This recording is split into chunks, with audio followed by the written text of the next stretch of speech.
We're going to do a little kind of 1 minute overview of what is Lohri, what is significance to Punjabi Sikh community. But Indy, growing up, you've heard this word. I know you've heard of this word. What do you think about? What do you associate when you think about Lohri? Bonfire, you walk around a Yes. fire, you throw some shit in, and that's it. Right.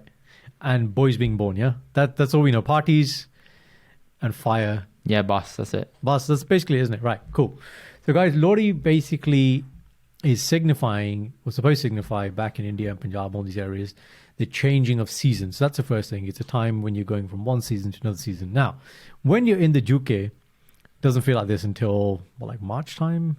It's a pretty thanda hai. But, and I asked this, Yes. my mum was in India, and he was like, yeah, by the kind of this sort of mid to end January, it actually does start to warm up. He goes like, you go from needing gumball to not needing gumball as much and things. So it genuinely is a thing. But the other side, from a Sikh perspective, the story basically is of a very evil, egotistical king. His name is Harnakash. Okay, it's quite hard to say that. So if you can say that well, then Harnakash. Okay, and he believed himself to be a god king. So remember in 300 we had Xerxes. Yeah, Jared Butler. He said, I can't bleed and all this stuff. He was that kind of guy. He was like, I am God. He told the people in his kingdom, I am God. Don't praise that God, just praise me because that's me. There you go. And basically, he had a lot of powers. He did have a lot of spiritual powers, right? Because he'd done a lot of part, basically. But then he used it, obviously, for the wrong reason. Okay? And he made all these what do you call it, rules. He basically said, I can't die in the night or the day. A man or a woman can't kill me. A bit like, in Lord of the Rings, the Witch King of Agmar says, no man can kill me. Yeah. So he had all these things. I can't be killed by this and this, loads of things to make himself basically invincible to death. His son was a guy who's mentioned in Guru Granth Sahib Ji, Bhagat Prahlad. So a boy of 5 years old who's very spiritual and basically said, look, you're my dad. You're not God. I'm going to worship God.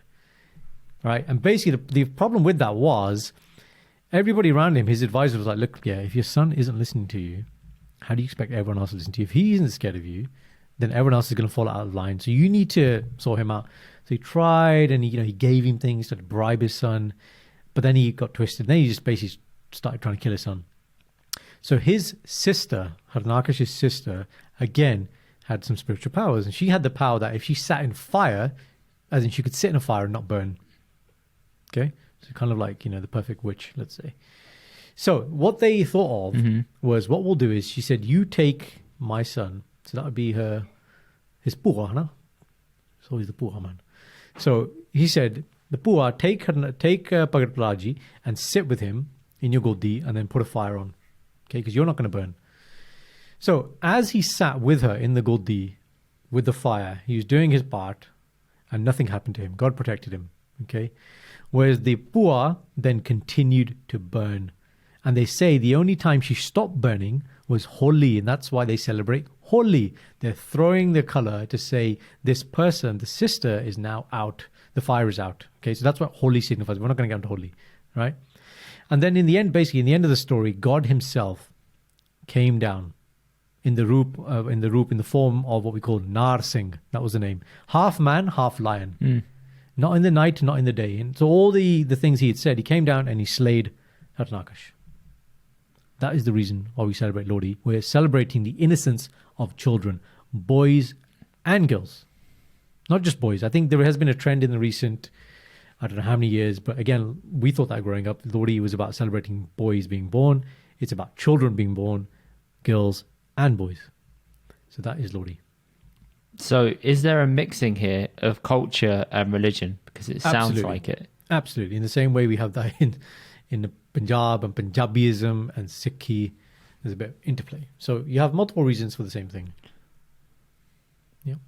So what's exactly Sikhi related here and what's exactly culture related here? I'd say the culture related bit is where they celebrate boys only, not girls. That bit kind of got missed out. So instead of it being children, it's boys. Then the Sikhi part of it, where does that sort of intertwine within this? The story about Harnakash and Prahlad. That's the Sikhi aspect. So that Bhagat is actually in our... And that story apparently about him being torn apart, not in night, not in day, like half in, half out. apparently that same story is said amongst a lot of different faiths. It's the same story that repeats itself again and again. Is it? Okay. Show me. I'd like to see that. Yeah, apparently it's very common. I'm going to have a look and see what it is, but I've been told that by a few people that this is a common story you hear amongst a lot of faiths. So that's interesting. I didn't know that, but I still think Lohri, in my opinion, is not worth celebrating. It's just a nothing thing to me. But that's just me personally. Yeah, I'm sure maybe, other people take it very but seriously. I think the other thing is, I guess, but when we have kids, it may have a greater significance to us. So if you had if you had a child in December, then maybe we'd be like, okay, we should probably do this thing. I don't know. But yeah, I think amongst the holidays, let's say, or the things we celebrate, there is a hierarchy, isn't there? So I kind of agree with you there. Unless I'm going to a Lohri party. Like, considering I just saw all my family over Christmas. I don't need another reason. I got to go and see them again any more a week and a half later. You've run out of dabbe now as well. You haven't got any more dabbe to give, have you? Ran out of dabbe, ran out of paise, ran out of patience. My God. And now I got to spend more time with the family. Bloody hell no.